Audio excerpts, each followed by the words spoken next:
ఈ పసుపు కలిపినటువంటి నిమ్మకాయ పులుసుని ఇలాగా రైస్లో వేసుకొని చేత్తో కలుపుకోవాలి. చేత్తో కలుపుకున్నట్లయితే ఈ పులుపు అనేది మొత్తం రైస్ అంతటికి పట్టి మంచి టేస్ట్ అయితే వస్తుంది. ఫస్ట్ ఇట్లాగా మరి స్మాష్ చేసినట్టు కాకుండా లైట్గా ఇలాగంటే ఈ ఎల్లో కలర్ ఉంది కదా, ఇదంతా ఈ వైట్ రైస్కి ఇట్లాగా అప్లై అయిపోతుంది, అంటే బాగా కలిసిపోతుంది. నెక్స్ట్ ఇవన్నీ కూడా ఇందులో వేసేసుకొని బాగా మిక్స్ చేసుకోవాలి.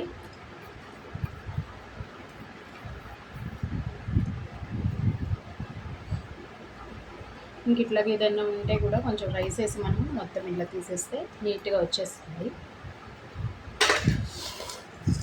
ఇప్పుడైతే రైస్ని లైట్గా మన ఫింగర్స్ తోటి ఇట్లా బాటమ్ టు అప్, కింద నుంచి పై వైపు ఇట్లా అన్నారంటే చూసారా, కలర్ అనేది ఆల్మోస్ట్ చేంజ్ అయిపోయింది.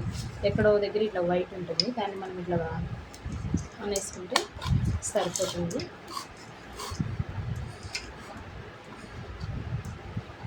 రెడీ అయిపోయింది మన పులిహోర, అంటే లెమన్ రైస్ తోటి పులిహోర, టేస్టీ పులిహోర రెడీ.